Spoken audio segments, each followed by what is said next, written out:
Hello दोस्तों, आपका स्वागत है अभिषेक की स्टडी क्लासेस में। तो मैं आज आपके लिए class 10th math board exam में पूछे जा सकने वाले प्रश्न लेकर आया हूँ। क्वेश्चन नंबर 1 हमारा, एक खिलौना 3.5 सेंटीमीटर वाले एक शंकु के आकार का है जो उसी त्रिज्या वाले एक अर्धगोले पर अध्यारोपित है। इस खिलौने की संपूर्ण ऊंचाई 15.5 सेंटीमीटर है। खिलौने का संपूर्ण पृष्ठीय क्षेत्रफल ज्ञात कीजिए। पहले आप इसका डायग्राम आपको बना रहा हूँ मैं, देखना है कैसे। एक खिलौना 3.5 सेंटीमीटर वाले एक शंकु का आकार, एक शंकु। तो शंकु हमारा कुछ ऐसा होता है, आपने देखा होगा। ये हमारा एक शंकु का खिलौना है। ये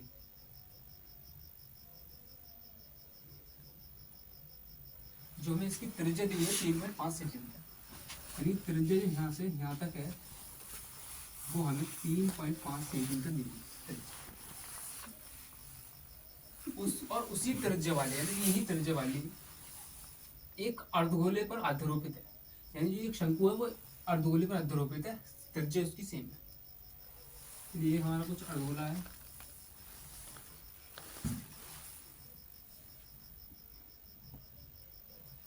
दोनों की त्रिज्या सेम है क्योंकि जो अर्धगोला है वो उसी त्रिज्या पर अध्यारोपित है। इस खिलौने की संपूर्ण ऊंचाई में दी हुई है 15.5 सेंटीमीटर, मतलब जो यहाँ से लेके यहाँ तक जो ऊंचाई दी हुई है, यहाँ से यहाँ तक 15.5 सेंटीमीटर है। खिलौने का संपूर्ण पृष्ठीय क्षेत्रफल ज्ञात कीजिए। हमें इस पूरे खिलौने का संपूर्ण पृष्ठीय क्षेत्रफल ज्ञात करना है। तो आइए हम देखते कैसे करते हैं। ये हमारी त्रिज्या होगी 3.5 सेंटीमीटर, ये भी हमारी त्रिज्या होगी। केंद्र से दूरी त्रिज्या कहलाती है, केंद्र से परिधि तक की दूरी त्रिज्या कहलाती है। ये भी त्रिज्या होगी हमारी, ये भी 3.5 सेंटीमीटर होगी हमारी। हमें पहले शंकु की ऊंचाई ज्ञात करनी होगी h। ये हमें पूरे उसकी दी है, यानी कि शंकु और अर्धगोला दोनों को मिला के दिए हैं 15.5 सेंटीमीटर, और हमें इतनी अलग निकालनी है। तो इतनी तो हमारी जो यहाँ से यहाँ तक है इतनी, वो 3.5 हो गई, ये त्रिज्या बराबर। और हमें पूरी दी हुई है 15.5 सेंटीमीटर, और हम पूरी 15.5 सेंटीमीटर में से इतनी घटा दें तो हमारे पास शंकु की ऊंचाई आ जाएगी। ठीक है, यहाँ लिखेंगे हम शंकु की ऊंचाई बराबर 15.5 हमारी पूरी है, उसमें से हम ये त्रिज्या का मतलब इतनी ऊंचाई घटा देंगे, यानी 15.5 माइनस त्रिज्या यानी 3.5 माइनस कर देंगे। हम इतनी में से ये इतनी घटा देंगे तो हमारी इसकी ऊंचाई निकल आएगी बराबर 12। दी कैसे? 15.5 में से हमें घटाना है 3.5। 5 में से 5 जीरो बचा, 5 में से 3 का बचे 2 और 1 पॉइंट के बाद जीरो तो कोई संख्या नहीं है, यानी कि 12। तो हमारे यहाँ 12 है। तो शंकु की ऊंचाई जो है वो h बराबर कितनी है हमारी? 12। अब शंकु का वक्रपृष्ठ क्षेत्रफल जो होता है हमारा वो होता है पाई आर एल। इसके यानी कि हमें इसकी त्रिज्या ऊंचाई निकाली, जो एल होता है हमारा त्रिज्या ऊंचाई, एल बराबर होती है हमारी त्रिज्या ऊंचाई। एल से हम ये वाली जो ऊंचाई ये होती है हमारी त्रिज्या ऊंचाई। एल बराबर एच स्क्वायर प्लस का आर स्क्वायर, इसका फॉर्मूला होता है। ये हमें निकालनी पड़ेगी क्योंकि जो इसका क्षेत्रफल निकालेंगे हम पूरे का, उसमें हमें इसकी जरूरत पड़ेगी। तो एल बराबर होता है हमारा सूत्र ये, हमें इसकी ये तो ऊंचाई दी हुई सीधी सीधी 12, लेकिन इसकी त्रिज्या ऊंचाई यानी कि ये जो इस प्रकार की ऊंचाई है ये हमारी त्रिज्या ऊंचाई कहलाती है, जिसका फॉर्मूला होता है एल बराबर अंडर रूट में एच स्क्वायर प्लस का आर स्क्वायर। एच हमारे ने निकालनी यहाँ से 12, तो यानी कि 12 का स्क्वायर प्लस आर, आर यानी कि 3.5। आर बराबर क्या है हमारा? 3.5 सेंटीमीटर त्रिज्या हमारी ये, आर बराबर 3.5 सेंटीमीटर। 3.5 इसका स्क्वायर, तो एल बराबर 12 का स्क्वायर 144 हो जाएगा, प्लस 3.5 यानी कि 35 का स्क्वायर। यहाँ आप देखो 35 का स्क्वायर निकालना हमें, 35 गुणा 35 कर देंगे, आपको ट्रिक है ये हमारी। 35 का स्क्वायर निकालना है, तो यहाँ क्या करेगी? 3 का स्क्वायर 9, 5 का स्क्वायर 25। अब इनके आपस में गुणा कर देंगे, यानी कि 5 दिया 15, 15 दूनी 30। यहाँ का छोड़ के यहाँ हमें ऐसे करके 30 लिख देना है। 5 के 5, 2 के 2, 5 और 9 और 3 12, यानी 12 25 हो जाएगा। 12 25 35। ये ट्रिक है निकालने की, मतलब एक बार फिर बता दूंगा आपको कैसे निकालो। 35 का हमें स्क्वायर करना। पहले 3 का स्क्वायर लिख दिया 9, आपको पता है। 5 का स्क्वायर 25, उसके बाद इन तीनों की आपस में कर दी गुणा, यानी 5 दिए 15 और 15 दूनी 30। यहाँ का अंक छोड़ के यहाँ लिख दी 30। 5 के 5 आ गए, 2 के 2 और 9 3 12, बस ये ट्रिक अपनी। तो 12.5 वो। अब यहाँ दशमलव इसलिए है बीच में दशमलव हो जाएगा। एक अंक के बाद था बर करा तो 2 अंक के बाद दशमलव लग जाएगा। इन दोनों को अगर आपस में जोड़ दें 144 और 12.5, ये देखिए जरा 144 में जोड़ना है 12.5 प्लस का 12.25, ये पॉइंट लगा देंगे 00। 44.00 लिख सकते। ये हमारे पैसे हैं और ये हमारे रुपए हैं, मतलब पॉइंट वाले अलग जोड़ लिए हमें और जो हमारे बिना पॉइंट के वो अलग जोड़ लिए। इस प्रकार से हम इसे जोड़ेंगे। ये हमारा 5 का 5 और 2 का 2 आएगा पॉइंट, 4 और 2 6, 4 और 1 5 और 1 का 1, यानी 156.25। ये मैंने आपको जोड़ा था। यहाँ जो आ जाएगा हमारा वो आ जाएगा 156.25 अंडरूट में। तो एल बराबर हमारे यहाँ से मान आ जाएगा जो 156, यानी कि 100 कितने हमारे एक आएगा, मतलब 15,625। ये हमारा वर्गमूल है किसका, 125 का। आपको पता होगी 125 का वर्गमूल है ये, यानी कि एल बराबर हमारा 125 आ जाएगा और पॉइंट है तो दशमलव आ जाएगा। मतलब इसका अगर हम ऐसे करके वर्गमूल निकालें 625 का, तो आपको ये आता होगा इसको हमारा वर्गमूल निकाले तो हमारा 12.5 आ गया। इसलिए हमारा एल का मान है वो, आप इस करके देख लीजिए, करें ऐसे करके 12.5 ही आएगा। एल का मान आ गया हमारा ये। आपने इतना उतार लिया होगा, मैं इसको मिटा रहा हूँ।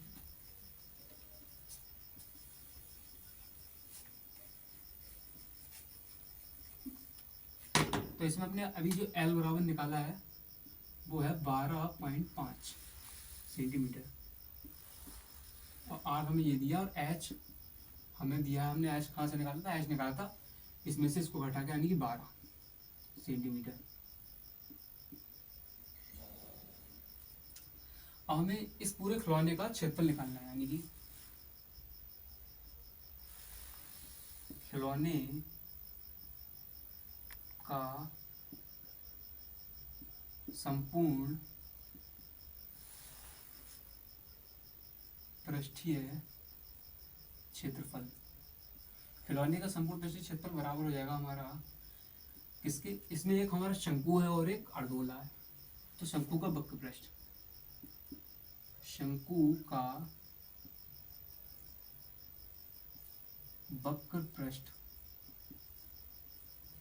शंकु का वक्र पृष्ठ को ले रहे हैं, संपूर्ण पृष्ठ को नहीं ले रहे हैं, क्योंकि ये जो हमारी संपूर्ण पृष्ठ में हमारा नीचे का आधार है वो आता है। अब नीचे से अर्धगोला लगा हुआ तो हमारी ये चीज डूब गई। इस जो हमें दिख रहा है, यानी कि इसका क्षेत्रफल, हमें इसका क्षेत्रफल निकालना है। इसमें हमने अर्धगोला लगाया तो ये चीज हमारी डूब गई। तो शंकु का वक्र पृष्ठ प्लस अर्धगोले का वक्र पृष्ठ, अर्धगोले का वक्र पृष्ठ,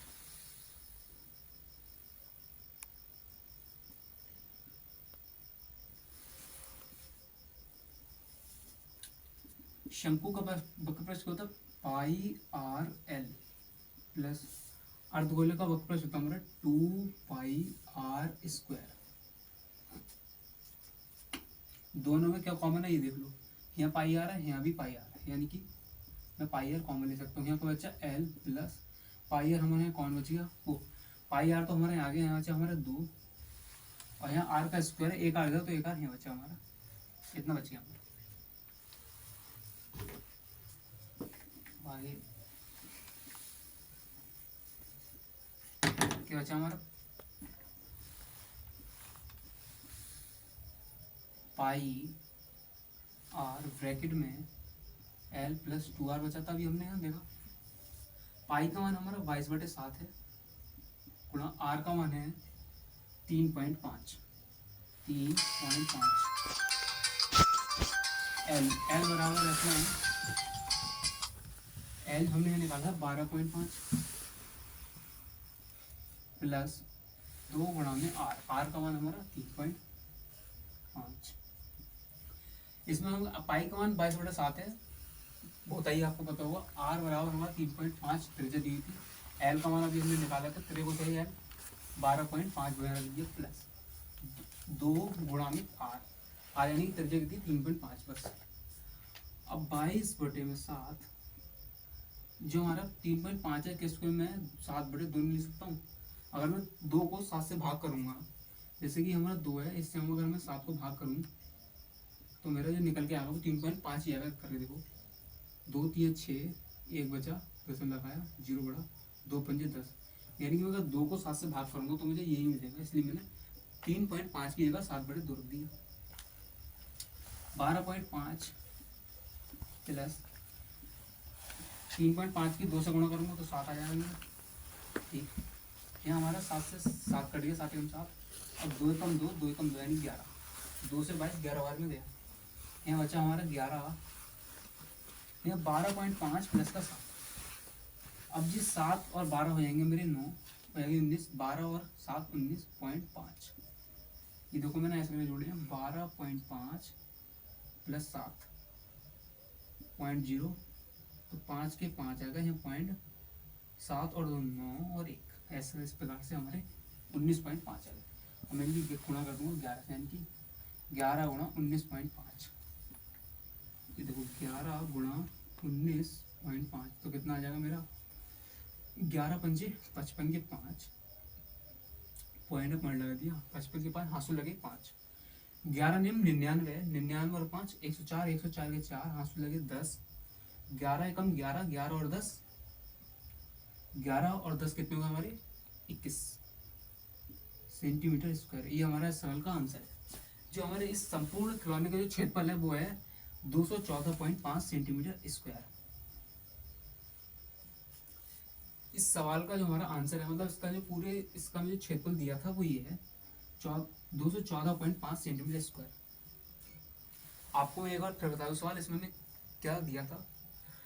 सवाल जो हमारा था उसमें हमें एक शंकु और एक अर्धगोलायन दोनों से मिलकर एक खिलौना बनाया गया था। इसमें शंकु की त्रिज्या थी वो 3.5 है, और जो अर्धगोल है उसी त्रिज्या पर अध्यारोपित है, यानी कि दोनों की त्रिज्या बराबर थी। शंकु की त्रिज्या, शंकु आधार की त्रिज्या और इसकी त्रिज्या दोनों की बराबर थी, और संपूर्ण ऊंचाई थी वो 15.5 थी। उससे हमने इसकी ऊंचाई उतार ली, मतलब निकाल ली h बराबर 12। अब h बराबर 12 तो उससे हमने इसकी तिर्यक ऊंचाई निकाल ली। तिर्यक ऊंचाई का फॉर्मूला मैं आएगा, फिर लिखता हूँ l बराबर अंडररूट में h स्क्वायर प्लस का r स्क्वायर। इससे मैंने इसकी त्रिज्या निकाली 12.5 सेंटीमीटर।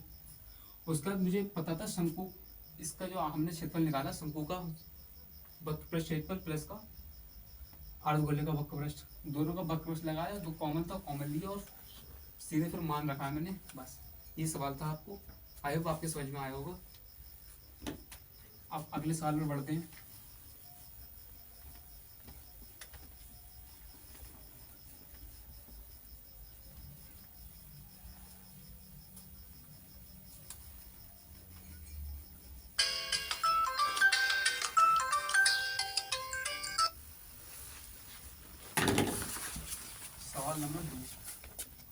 सवाल नंबर 2 है हमारा, बिंदुओं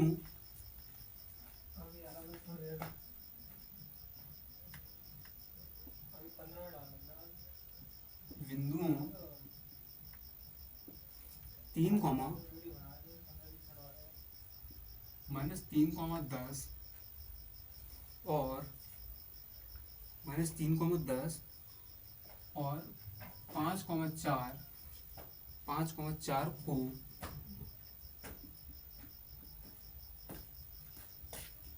मिलाने वाले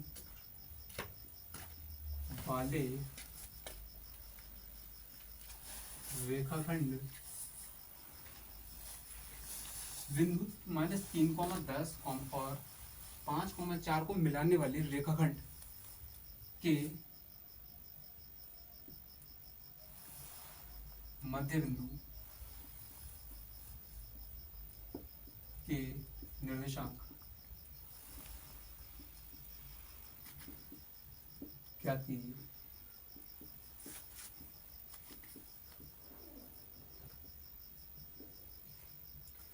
सवाल है बिंदु -3, 10 और 5,4 को मिलाने मध्य बिंदु, मतलब बिंदु -3, 10 और 5,4 को मिलाने वाले रेखाखंड के मध्य बिंदु के निर्देशांक क्या कीजिए। ये ज्योमेट्री निर्देशांक से सवाल है, इसमें मध्य बिंदु के निर्देशांक पूछिए। ये हमारी एक रेखा है, इसका जो एक बिंदु हमारा ए है और एक बिंदु बी है, इसके निर्देशांक हमें -3, 10 दिए हैं और इसके निर्देशांक 5, 4 है। तो इन दोनों को मिलाने वाला ये मध्य बिंदु है, इसके निर्देशांक हमें पूछे हैं x, y, इसको मैंने पूछा है। तो इसका एक हमारा फॉर्मूला होता है मध्य बिंदु के निर्देशांक। कैसे निकालेंगे? मध्य बिंदु के निर्देशांक, मध्य बिंदु निर्देशांक बराबर x1 + x2 निर्देशांक बराबर x बराबर x1 + का x2 बटे में 2, y बराबर y1 + का y2 बटे में 2, x बराबर x1। ये हमारा x1 हो गया, ये हमारा y1 हो गया, ये x2 और ये y2। तो x1 हमारा कितना? -3, तो -3 प्लस x1 हो गया -3 प्लस x2 है 5, तो 5 बटे में 2, y बराबर y1 कितना हमारा? 10, तो 10 प्लस y2 है हमारा 4, तो 4 बटे में 2। तो x बराबर -3 + 5, मतलब +5 -3, तो 2 बचेगा और 2 बटे में 2, y बराबर 10 और 4 14 बटे में 2। तो यहाँ से जो हमारा x बराबर 2 एकम 2 1 आया, y बराबर 2 7 14 यानी कि 7। तो यानी कि x, y बराबर आ गया हमारा 1, 7। ये हमारे मध्य बिंदु के निर्देशांक थे। मध्य बिंदु के निर्देशांक क्या गया? x, y बराबर 1, 7। नीचे सवाल था आपका, बस आपको इसमें फॉर्मूला याद रखना है मध्य बिंदु का। मध्य बिंदु के निर्देशांक x बराबर x1 + x2 बटे 2, y बराबर y1 + y बटे 2। साल उठा लीजिए, अगले क्वेश्चन को बढ़ा देंगे।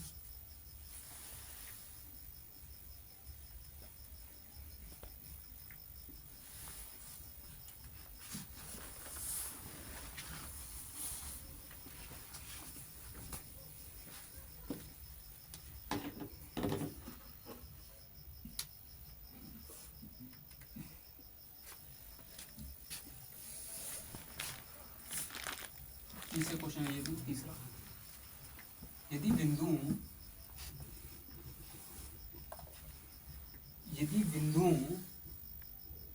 -1, -3 और x, 9 के बीच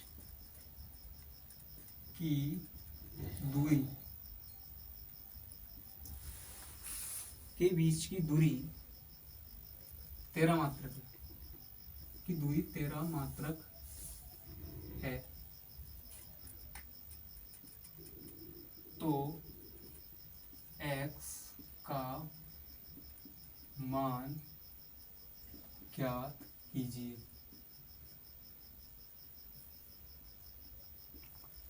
सवाल है बिंदु -1, 3 और x, 9 के बीच की दूरी 13 मात्रक है, तो x का मान ज्ञात कीजिए।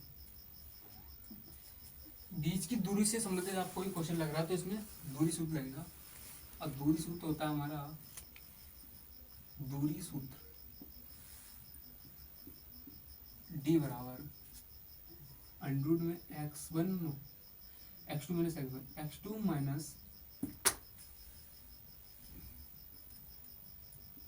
x2 - x1 का whole square plus y2 - y1 का होल स्क्वायर। ये हमारा x1 हो गया, ये हमारा y1, ये x2 और ये y2। x2 हो गया हमारा x2 x हमारा माइनस x1 हमारा -1 है, एक तो एक माइनस और माइनस का 1, इस प्रकार से इन दोनों को होल स्क्वायर प्लस y2 9 हो गया माइनस y1 हमारा -3, तो माइनस का 3, इसको होल स्क्वायर। अब इन दोनों के जो बीच की दूरी है वो हमें 13 मात्रक दी है, यानी कि 13, इनकी जो दूरी है वो 13 मात्रक है। तो इनकी जो दूरी है वो 13, इसलिए हमने यहाँ 13 कर दिया, लिख दिया। 13 बराबर √ में x माइनस और माइनस प्लस 1 इसका होल स्क्वायर प्लस 9 ये माइनस प्लस 3 इसका होल स्क्वायर 13 बराबर x प्लस 1 का होल स्क्वायर रूट में x या x प्लस 1 का होल स्क्वायर प्लस 9 और 3 12 का स्क्वायर है। मैं दोनों पक्षों में वर्ग कर दूं तो ये रूट हट जाएगा, इधर वर्ग आ जाएगा। लूँगा दोनों पक्षों में वर्ग करने पर, दोनों पक्षों में वर्ग करने पर, आगे कर रहा हूँ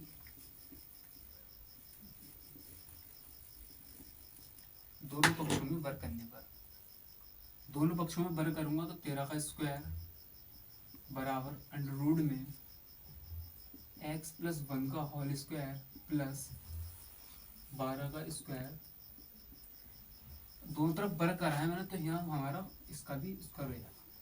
दोनों तरफ वर्ग करने वाला अंडर रूट है, इसके ऊपर में पूरा वर्ग किया है मैंने। 13 का स्क्वायर 169 बराबर स्क्वायर से रूट कट जाएगा हमारा, तो x प्लस 1 का होल स्क्वायर यहाँ बचेगा हमारा x प्लस 1 का होल स्क्वायर प्लस 12 का स्क्वायर यानी कि 144।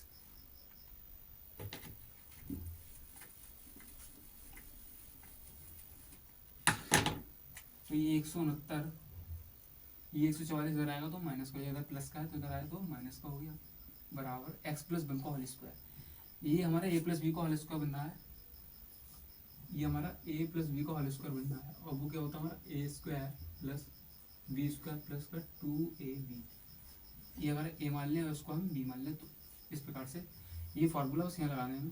तो x का स्क्वायर प्लस a यानी कि b का स्क्वायर यानी 1 का स्क्वायर प्लस का 2 गुणा में a इंटू में b, 1 से गुणा करेंगे तो 1 ही आएगा।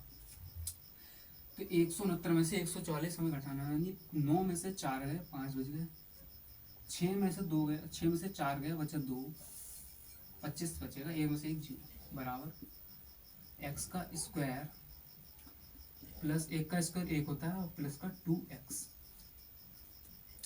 ये 25 है, इसको हम इधर लेंगे तो हमारा x स्क्वायर प्लस 2x और प्लस का 1 और ये 25 प्लस का है इधर आया तो माइनस का हो जाएगा बराबर 0। तो x का स्क्वायर प्लस का 2x माइनस का 24 बराबर 0।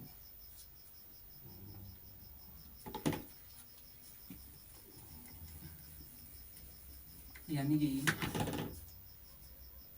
x स्क्वायर प्लस का 2x माइनस 24 बराबर 0। अभी हमारी एक द्विघात समीकरण बन गई, आपने चैप्टर नंबर 4 में पढ़ी होगी। अब द्विघात समीकरण बन गई तो इसको हमें अभी जोड़े बनाने, मतलब 24 को हमें इस प्रकार से तोड़ना है कि घटाने पर तो 2 आ जाए और गुणा करने पर 24 आ जाए, यानी कि 24 का हमें गुणनफल करनी है। तो 2 से कितनी बार में जाएगा ये 12 बार में, 2 एकम 2 2 चौक 2 दूनी 4, फिर 2 से 6 बार में और फिर 2 से 3 बार में और फिर 3 एकम 3, मतलब इस प्रकार से इसके गुणनफल होंगे। तो हमें इस प्रकार से तोड़ना है 24 को कि घटाने पर तो हमारे 2 आ जाए और उनकी गुणा करें तो 24 आ जाए।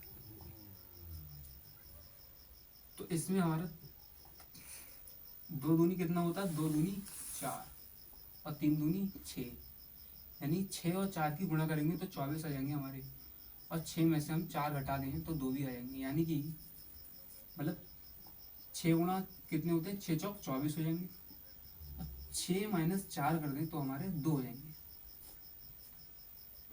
अब यही मुझे यही करना है बस। तो x का स्क्वायर प्लस 2x, तो 2x को मैं कैसे तोड़ सकता हूँ, 6 में से 4 हटाएंगे तो 2 नहीं आएंगे मेरे, 6 में से मैं 4 हटाऊंगा तो मेरे 2 आएंगे, और बाहर x लिख दूंगा मैं माइनस का 24 बराबर 0। x का स्क्वायर प्लस 6 और इंटू में x माइनस 4x माइनस 24 बराबर 0। यहाँ x दोनों तरफ आपको इसमें और इसमें क्या कॉमन दिख रहा है, x है, 2x, यहाँ x स्क्वायर है x, यानी कि दोनों में इसमें x है, तो मैंने यहाँ x ले लिया। यहाँ x की पावर 2 है, यानी कि एक x यहाँ आ गया, तो यहाँ एक x बचा, प्लस x यहाँ से हमारे यहाँ कॉमन आ गया, तो यहाँ 6 माइनस इन दोनों में ये 24 है, ये 6, मतलब 24 और 4, इन दोनों में 4 कॉमन है, 24 में 4 आता है, तो मैं यहाँ से 4 कॉमन ले लूंगा, आपके बचे मेरा x माइनस 4 के पहाड़े में 24 कितने बार में आता है, तो 6 बार में, यानी कि 6 यहाँ 6 आ गया मेरा। मैंने यहाँ से माइनस कॉमन लिया तो मेरा प्लस का आ जाएगा, क्योंकि माइनस दोनों तरफ है, तो एक प्रकार से मैंने माइनस भी कॉमन ले लिया है, ब्रैकेट लग गया इसलिए माइनस आ गया मेरा कॉमन, तो अंदर प्लस बचा बराबर 0। अब एक ब्रैकेट में हमारा x माइनस 4 आ गया, और एक ब्रैकेट में हमारा x प्लस 6 बराबर 0। x माइनस 4 बराबर 0 करेंगे एक बार, और x प्लस 6 बराबर 0 करेंगे, तो x बराबर हमारा 4 आ जाएगा, कॉमा, और x बराबर माइनस का 6 आ जाएगा यहाँ से।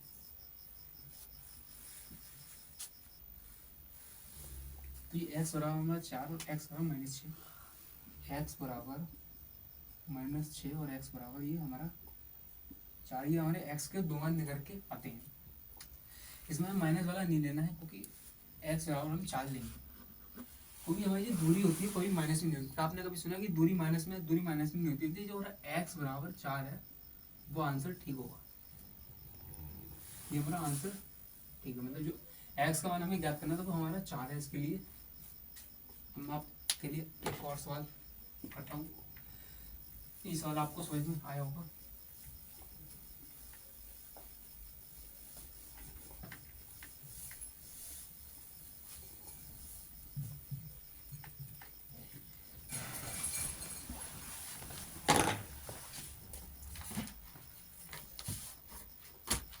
तो आपको जो अगला सवाल है,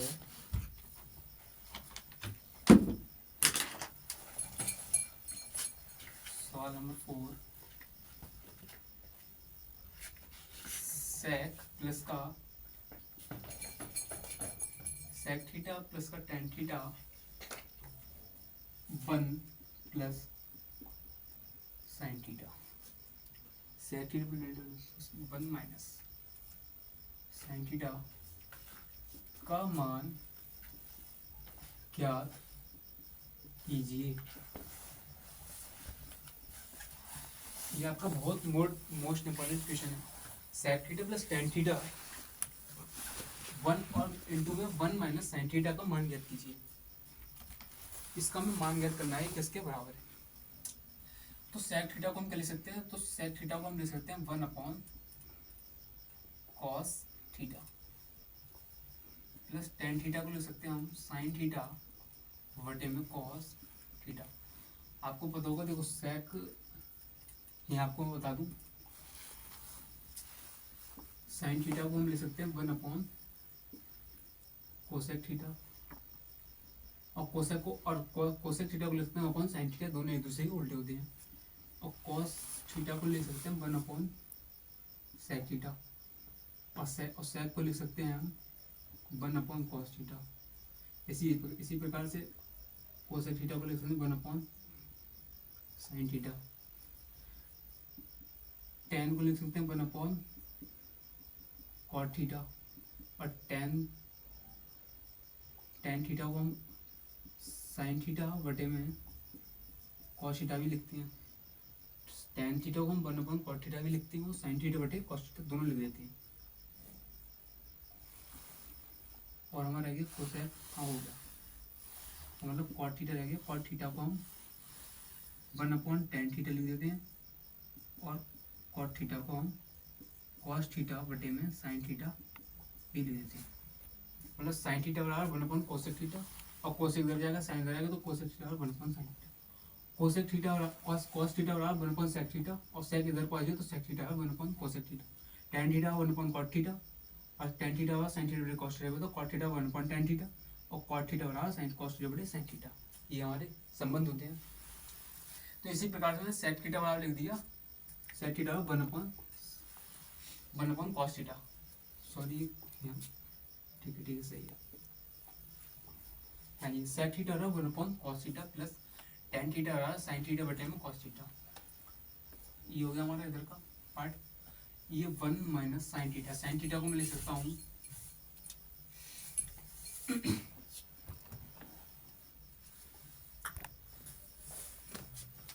तो 1 माइनस साइन थीटा ये हमारा, सेक थीटा को लिखा 1/cos theta plus tan theta को लिखा sin थीटा बटे में cos थीटा, और इसको ऐसे लिख दिया। अब 1 प्लस का sin थीटा, cos थीटा दोनों तरफ है तो cos थीटा, और यहाँ 1 माइनस साइन थीटा। यहाँ ये हमारा 1 प्लस साइन थीटा 1 माइनस, यानी a प्लस बी और इंटू में a माइनस बी, और ये बराबर होता है हमारा ए स्क्वायर माइनस बी स्क्वायर। अगर एक ब्रैकेट में a प्लस बी और गुणा में a माइनस बी तो बराबर होगा हमारा ए स्क्वायर माइनस बी स्क्वायर। ये इसका मतलब है हमारा a का स्क्वायर माइनस साइन थीटा का स्क्वायर बटे में कॉस स्क्वायर, सॉरी कॉस का कॉस ही रहेगा कॉस थीटा। ऊपर हमारा a प्लस बी का रूप बनना और नीचे हमारा इधर a माइनस बी का रूप बनना। अब a प्लस बी और इंटू में a माइनस बी बराबर होगा ए स्क्वायर माइनस बी स्क्वायर भी। तो a की जगह कितना, एक तो एक का स्क्वायर माइनस b की जगह कितना साइन, तो साइन थीटा का स्क्वायर बटे में कॉस थीटा। तो ये हमारा 1 माइनस साइन स्क्वायर थीटा बटे में एक का स्क्वायर तो एक ही होगा और साइन स्क्वायर थीटा बटे में cos theta. 1 minus sine square theta किसके बराबर होता है आपको बताओगे, 1 माइनस साइन स्क्वायर थीटा बराबर कॉस स्क्वायर थीटा बटे में कॉस थीटा। ये देखो आपको यहाँ एक संबंध बता दूँ मैं, ये आपको पता होगा कैसे आया। देखो तो आपको एक सरसमी पढ़ी होगी आपने, साइन स्क्वायर थीटा प्लस का कॉस स्क्वायर थीटा बराबर 1 होता है। तो कॉस स्क्वायर थीटा को उधर भेजते हैं तो यहाँ से हम साइन स्क्वायर थीटा को निकालेंगे, यानी कि साइन स्क्वायर थीटा बराबर 1 माइनस का कॉस स्क्वायर थीटा प्लस का उधर जाएगा तो माइनस का, माइनस का कॉस स्क्वायर थीटा। ये हमारा साइन स्क्वायर थीटा का मान निकला है। अगर हम कॉस स्क्वायर थीटा का मान निकालें इधर से, यानी कि अगर हम साइन थीटा को उधर भेजते हैं कॉस थीटा को इधर, यानी कि अभी हमने कॉस को भेजा था, अब हम साइन को भेजेंगे तो कॉस स्क्वायर थीटा ऐसे रहने, तो कॉस स्क्वायर थीटा यहीं रहने दिया हमने बराबर 1, ये कॉस स्क्वायर थीटा यहीं रह गया। अब साइन स्क्वायर थीटा प्लस का इधर जाएगा तो माइनस का, तो 1 माइनस साइन स्क्वायर थीटा, तो कॉस स्क्वायर थीटा बराबर 1 माइनस साइन स्क्वायर थीटा, बस यही से। तो 1 minus sine square theta, 1 minus sine square theta बराबर हम क्या लिख सकते हैं, कॉस स्क्वायर थीटा। तो इसलिए मैंने कॉस स्क्वायर थीटा लिख दिया। सर से हमारी ये होती है, आपको याद कर लेनी, sine square theta plus cos square theta बराबर 1। इसी से मैंने यहाँ लिखा cos square theta 1 minus sine square theta बराबर कॉस स्क्वायर थीटा। अब कोसेक स्क्वायर थीटा को मैं लिख सकता हूँ कॉस थीटा गुणा में कॉस थीटा, वर्ग है तो मैं 2 गुणा में लिख दिया मैंने खोल के इसको, और बटे में है हमारा कॉस थीटा। तो कॉस थीटा कट जाएगा, बचा क्या हमारा कॉस थीटा। यही हमारा आंसर है। जो इसका मान ज्ञात करना था, ये हमारे कॉस थीटा के बराबर होगा।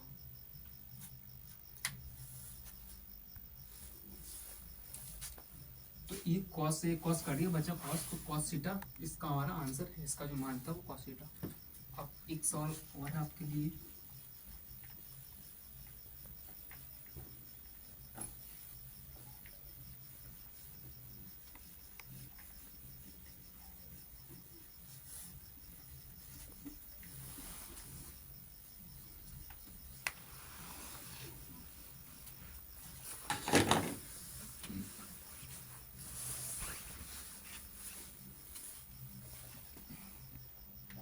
सवाल नंबर 5, निम्न समीकरणों के योग को हल कीजिए।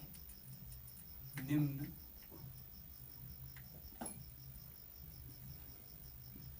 समीकरणों के